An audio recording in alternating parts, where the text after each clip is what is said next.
Pangkalan TNI AL Lanal, jajaran Lantamal 6, Lanal Palu, berhasil menggagalkan upaya penyelundupan minuman beralkohol dan rokok ilegal dari sebuah kapal berbendera asing di perairan Morowali, Sulawesi Tengah. Dalam operasi tersebut, petugas berhasil mengamankan barang bukti berupa 1.640 botol minuman beralkohol dan 235 slop rokok ilegal yang diduga akan diedarkan tanpa izin resmi. Tindakan cepat dan tegas ini merupakan hasil sinergi antara TNI Angkatan Laut dan Direktorat Jenderal Bea dan Cukai.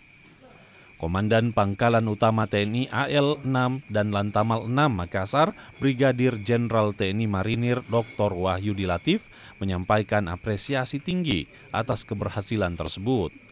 Dan Lantamal 6 menegaskan bahwa penyelundupan barang ilegal, khususnya minuman beralkohol dan rokok, sangat merugikan negara dari sisi penerimaan cukai dan pajak. Dan didapatkan dari keterangan tersebut ada sekitar 1.640 botol miras, 1.640 miras, kemudian juga rokok sebanyak 521 slop, dan semuanya ini kita dapatkan di kapal vessel yang berada atau berlabuh di depan area pelabuhan dari ini.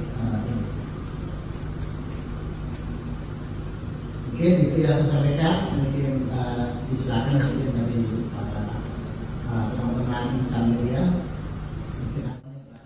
Dan Lantamal 6 juga menyampaikan terima kasih atas dukungan semua pihak yang telah membantu kelancaran operasi ini, sekaligus mengajak seluruh elemen masyarakat untuk bersama-sama menjaga perairan Indonesia dari aktivitas ilegal.